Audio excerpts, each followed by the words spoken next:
Hey guys, welcome back to another episode of Mike's DVDs and Blu-rays collection. I'm your host, Mike. Thank you for tuning in once again. I really appreciate that.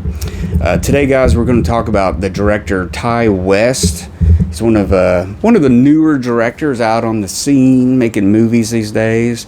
And he's scored a couple of big hits here lately in the last year, 2022, 2021, with a double feature movie. I believe there may be another one coming out in this story. But let's get right to it. I have covered this video before when it first came out. But yeah, the movie X came out, made a big splash, starring Mia Goth. It's a movie about a group of ambitious filmmakers trying to break into the world of porn back in like 1978. A guy who runs a strip joint wants to make a movie. He finds this old farmhouse way out in the boonies somewhere. He gets his girlfriend, somebody for sound and a camera, and then another couple to be in this movie and stuff. So they make this movie out here. They've got this creepy old couple that live there, and actually turns into one of the first elderly slasher movies, I guess you could say.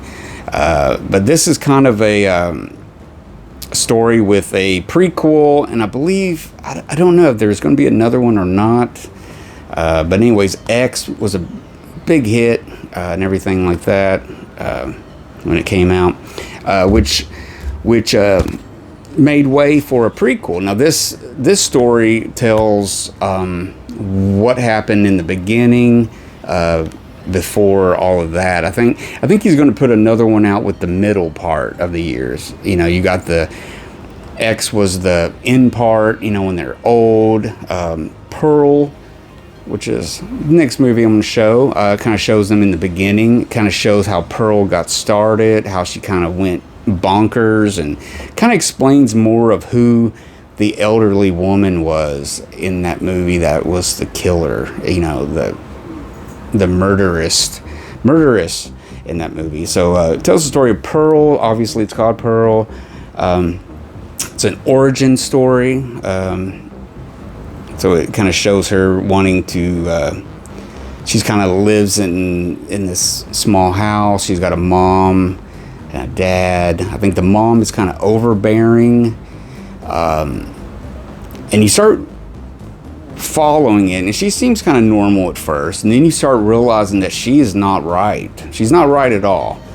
And you start seeing that, and she meets a guy, and she just flips out, and it kind of tells. I mean, if you've seen X, you're going to want to see Pearl. I know this video has been covered a million times probably already on YouTube, but I just wanted to briefly show it and stuff that goes with X. So I believe there's another one, but again, another really good performance by Mia Goth, probably even more so than the first one. But yeah, it just shows the inside the mind of this woman who is clearly not right in the head. But yeah, I'm going to read just a tiny bit of this. Pearl, trapped in her family's isolated farm, Pearl must tend to her ailing father under bitter and overbearing watch of her devout mother. Lusting for a glamorous life like she's seen in the movies, in the movies, Pearl's ambitious temptations and repressions all collide in a stunning, Technicolor-inspired origin story of X's iconic villain. That's right, guys. The look of the film, a lot of people are talking about it like it has kind of a Technicolor look to it, like the old days of Technicolor. Now, of course, it's not the same, Technicolor, but it is a more brighter, cheerier looking movie than the other one. X, the first one, had more of a look of, say, the Texas Chainsaw Massacre, where it's slightly grainy, it's a little darker, even has kind of a sepia tone almost to it, is what I thought. So maybe he's going for different things in each movie, a way it's going to look and stuff. But yeah, if you're wanting a Technicolor, like say Wizard of Oz Technicolor, it's not so much that, but really cool how he's, you know, almost paying tribute to Hollywood in a way with the Technicolor. And then the previous one, Texas Chainsaw Massacre, of course she's a girl who's wants to be an actress. It has that Hollywood, you know, thing way back in the back there, in the mind of Pearl and stuff. So really interesting movies. They may not be your forte, but yeah, these were both real big hits and everything. So I just wanted to show that. But this is about Ty West, and he's going to be big. I think he's going to be bigger. He's putting stuff out that's interesting and everything. And this is when he first came on my radar, and I first saw this, and I thought it was really good at the time. And I think I saw it again, and I agreed. It seemed a little better to me. And then I recently bought this Blu-ray of it and watched it, and watching it again, it's like I missed some stuff the first times I watched it. But man, very scary movie. It really is. It's got some creep factor on it.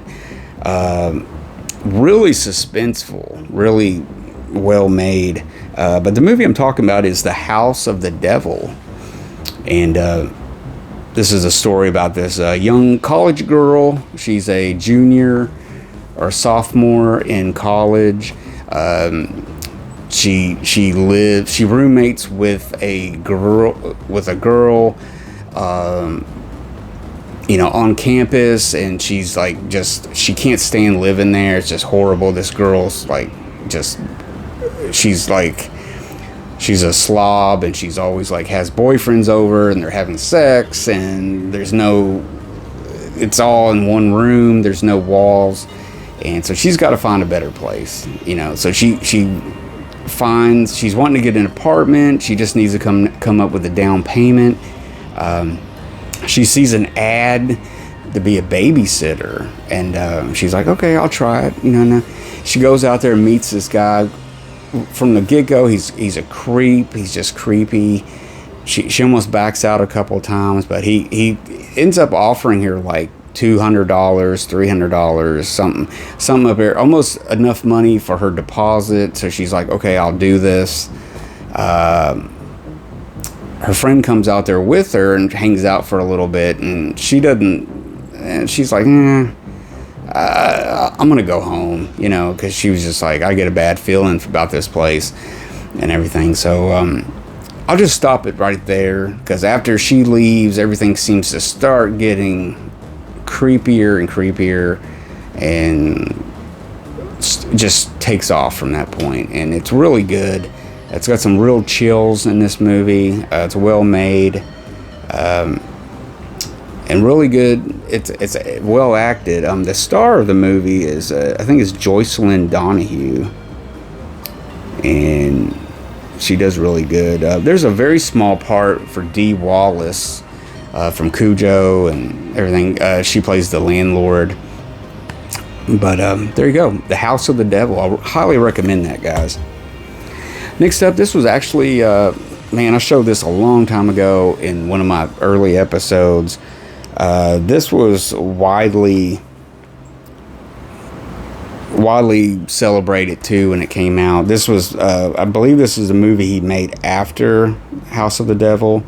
This is a movie called The Innkeepers, which is, it's kind of a slow burn. It's on the creepy level, but if people are going into this thinking it's going to be, you know, the House of the Devil, it's not. It's more of a ghost story kind of thing, where you get the chills and, you know, empty hallways and almost deserted hotel, and it's just basically talks about this girl. Works the night shift at this inn. It's like a pretty nice, you know, hotel, and she's played by is it Sarah Paxton, I believe. She has a very familiar face, but it's really good. So they start discovering all this stuff. They start hearing things and what's going on, and who's that mysterious woman who upstairs in that room, who's Kelly McGinnis, who I haven't seen her in a long time, but but it's really cool. It's one of those movies where it kind of comes along and you don't think much is going on, and then all of a sudden it gets you at the end, and you're just like, oh, okay.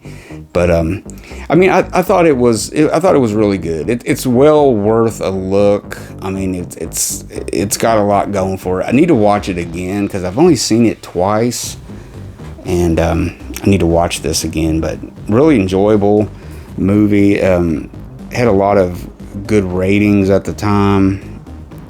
4-star ratings and stuff like that. So it's pretty cool. It's got some, commentary and different interviews and stuff like that on there. So, there you go. The Innkeepers.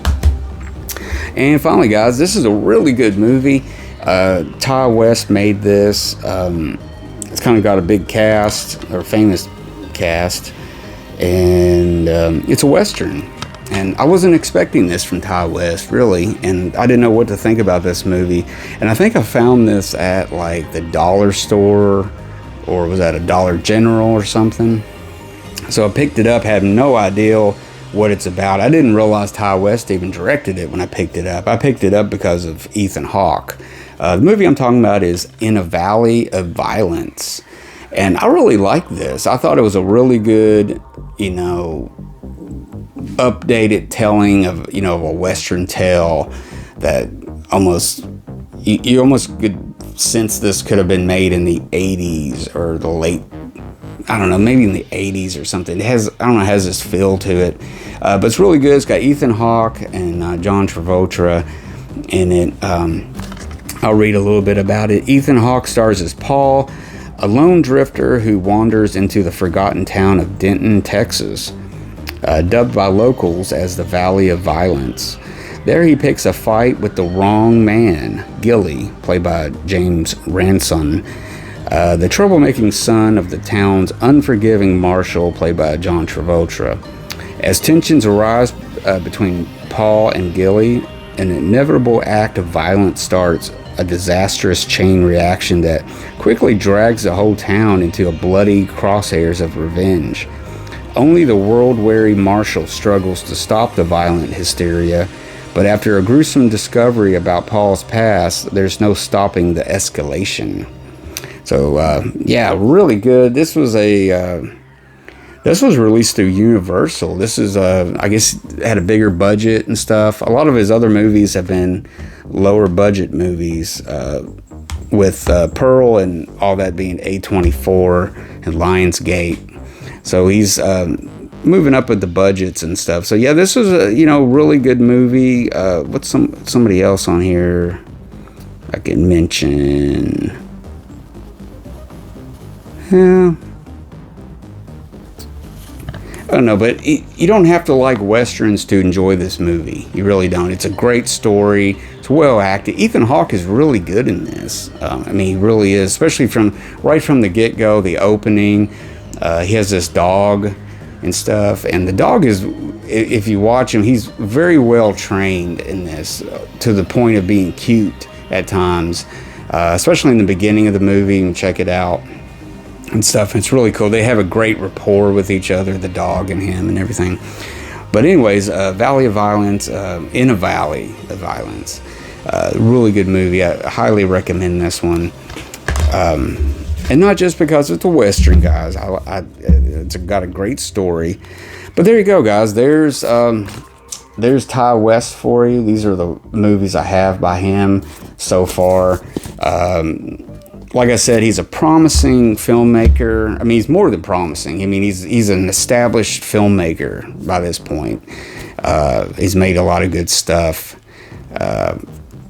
So it's he's a director to keep your eyes on, or keep an eye on, because he's going to do a lot of good stuff, and so I plan on doing that, keeping my eye on Ty West. What's he going to do next? So anyways, guys, thanks for watching. Give me some comments, some feedback. Give me a thumbs up if you enjoyed this, and don't forget to subscribe And if you made it this far in the movie, I thank you. Or in this episode, if you made it this far, thank you for watching, and I'll see you guys later.